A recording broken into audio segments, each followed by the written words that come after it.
Oke, ketemu lagi setelah lama nggak bikin vlog panjang. Assalamualaikum warahmatullahi wabarakatuh. Eh, Video harusnya seperti janji gue tahun lalu sih sebetulnya ya. Gue tuh pengen bikin vlog hampir setiap minggu atau weekly vlog. Tapi karena memang kesibukan, bukan sibuk sih, kalau ngomong sibuk kayaknya gue terlalu ini banget ya. Eh, Males aja sih, males terus nggak konsisten, itu yang jadi gue jarang upload video yang panjang gitu. Kalau untuk sekarang coba mau gue konsistenkan, eh, nggak ada yang lain sih sebetulnya, cuman pengen ngelatih gue untuk bisa berbicara di depan publik gitu ya, di depan kamera.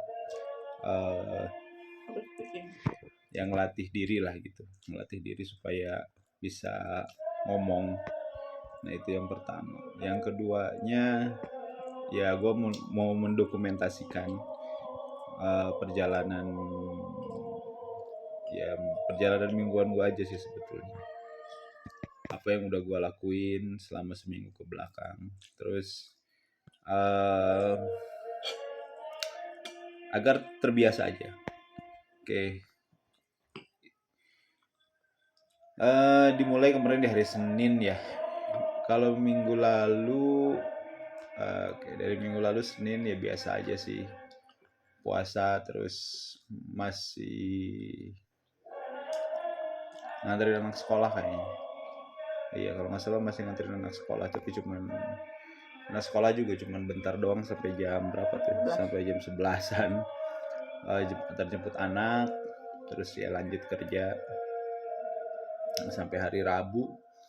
Hari Kamis itu anak udah mulai libur, ambil rapot, terus ya minggu ini tuh hampir 5 hari inilah anak gue lagi nggak tinggal sama gue dulu.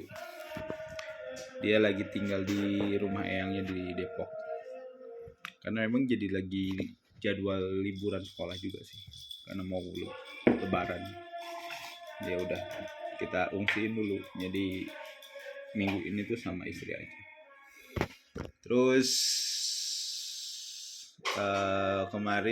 minggu kemarin ada kerjaan yang harus gue presentasikan, terus ya udah kelar, tinggal menjalankan beberapa strategi yang sudah diarahkan. Terus ada kunjungan juga, ada beberapa proses di kerjaan yang sedikit dirubah, harapannya bisa mempercepat proses kerjaan. Kebetulan dari teman-teman Bandung ya yang datang kemarin. Minggu ini cukup hektik lah, karena memang juga dikejar sama libur yang cukup lumayan panjang, hampir 3 harian lah, 2 hari ya, Jumat Sabtu Minggu, sekarang baru masuk lagi Senin, sekitar 3 hari gue di rumah. Itu aja sih paling. Terus kemarin mungkin dari hari Kamis ya, Kamis sore, Jumat, Sabtu gue coba gue mulai belajar nulis tentang apa yang gue pikirkan, tentang apa yang ada di benak gue gitu. Gue coba tulis. Jujur gue tuh nggak pernah. Gue tuh sebetulnya punya konsen. Gue tuh demen baca, terutama baca sejarah. Gue tuh demen gitu. Tapi gue tuh nggak demen nulis. Nah, kadang-kadang yang selalu gue pikirin adalah ternyata nulis baru kepikiran sekarang ini gitu ya. Ternyata nulis itu sangat-sangat penting karena ada referensi film. Gue nonton film di Disney Hotstar itu, yang kalau teman-teman berlangganan juga nonton mungkin ya, tentang keshogunan di zaman Edo di Jepang lah gitu lah. Mungkin zamannya gue nggak tahu, tapi ya sekitar tahun-tahun segitu lah. Zaman-zamannya Ronin, samurai dan yang lain-lain atau keshogunan. Nah, yang baru kepikiran sekarang ini adalah di zaman tersebut ya mungkin kalau ngomongin zaman ya kayaknya nggak jauh-jauh dari Indonesia zaman itulah, zaman kerajaan. Cuman yang jadi masalah adalah bukan masalah sih sebetulnya, yang gua highlight adalah di zaman tersebut itu sudah ada yang namanya literasi di Jepang gitu. Dan oke, di dalam cerita keshogunannya ini, nah si shogunnya ini itu punya seorang abdi atau seorang translator lah gitu ya, karena memang ceritanya di Jepang ini udah masuk pengaruh Portugis ke Jepang pada saat itu. Nah si penerjemah atau interpreter ini selalu bisa menerjemahkan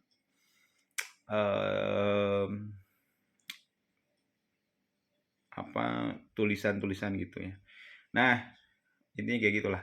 Nah, setiap apa yang dilakukan, apa yang disarankan, dititahkan oleh shogunnya ini, dia tuh tulis gitu. Dia tulis, kadang kan dia punya seorang tawanan orang Inggris yang bisa disebut bajak laut gitu, terus terdampar di Jepang, akhirnya dia harus menjadi seorang hokokatsu atau apa gitu, yang megang sebuah akhirnya diangkat jadi jenderal gitu atau letnan.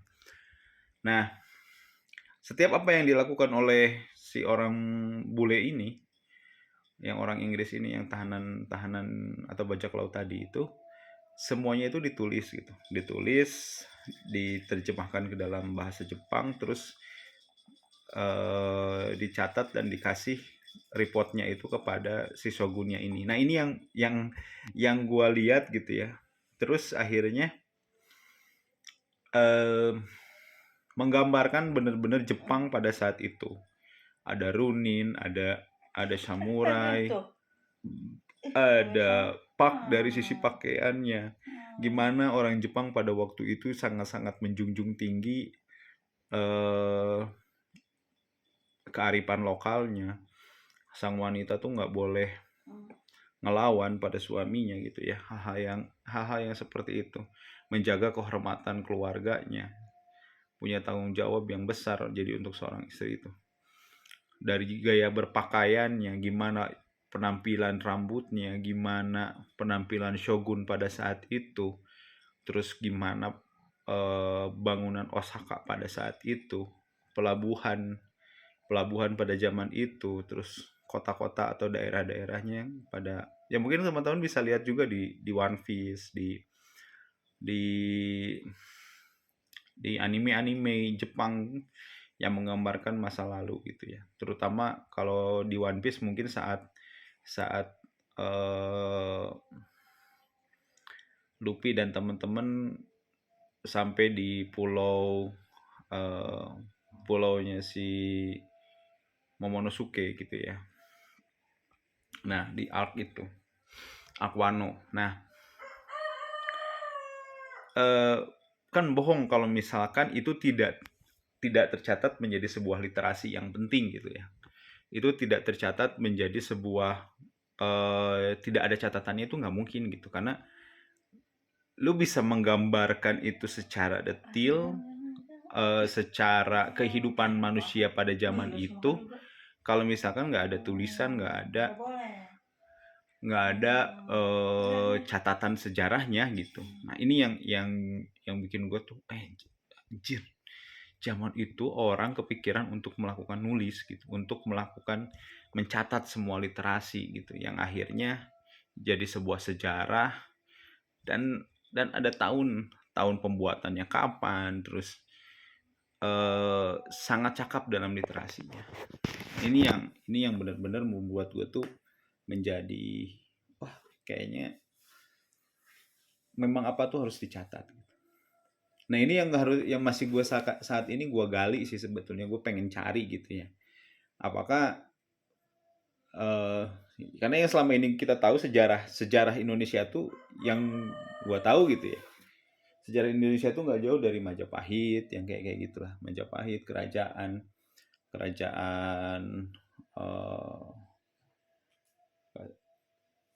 kerajaan Sunda, Paku Jajar gitu dan yang lain-lain.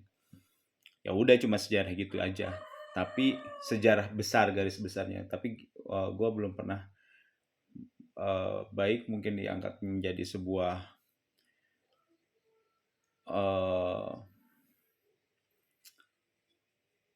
acara TV atau sebuah film gitu. Kalau dulu mungkin film kita lihat ada film Angling Dharma, terus Prabu Siliwangi, terus apa ya?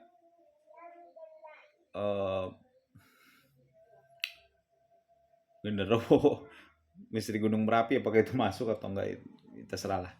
Tapi seenggaknya gini gitu. Apa lu yakin gitu pada zaman itu orang-orang zaman dulu atau raja-raja zaman dulu nggak kepikiran pakai baju gitu?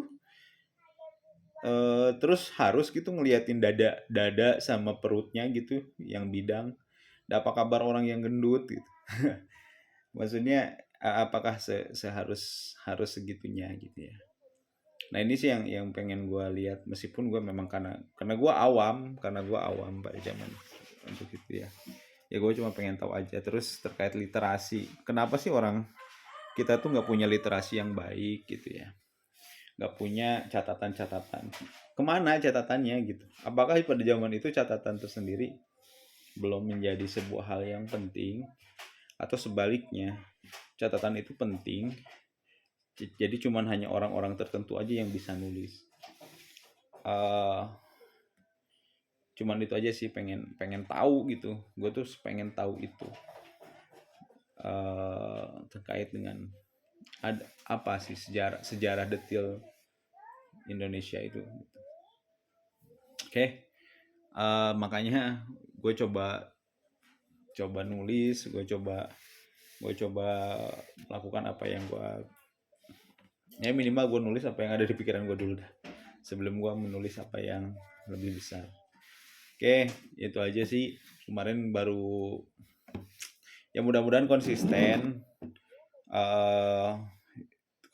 dalam menulis, konsisten dalam membuat karya. Mudah-mudahan ternyata selain menulis itu ngelatih otak kita juga untuk terus bisa berpikir kritis. Oke, itu aja. Terima kasih teman-teman. Gua tutup. Selamat berpuasa. Berarti tinggal 9 hari lagi. Mudah-mudahan puasa teman-teman dijaga dan diberikan oleh Allah sebuah keberkahan. Oke, sekali lagi terima kasih. Assalamualaikum warahmatullahi wabarakatuh.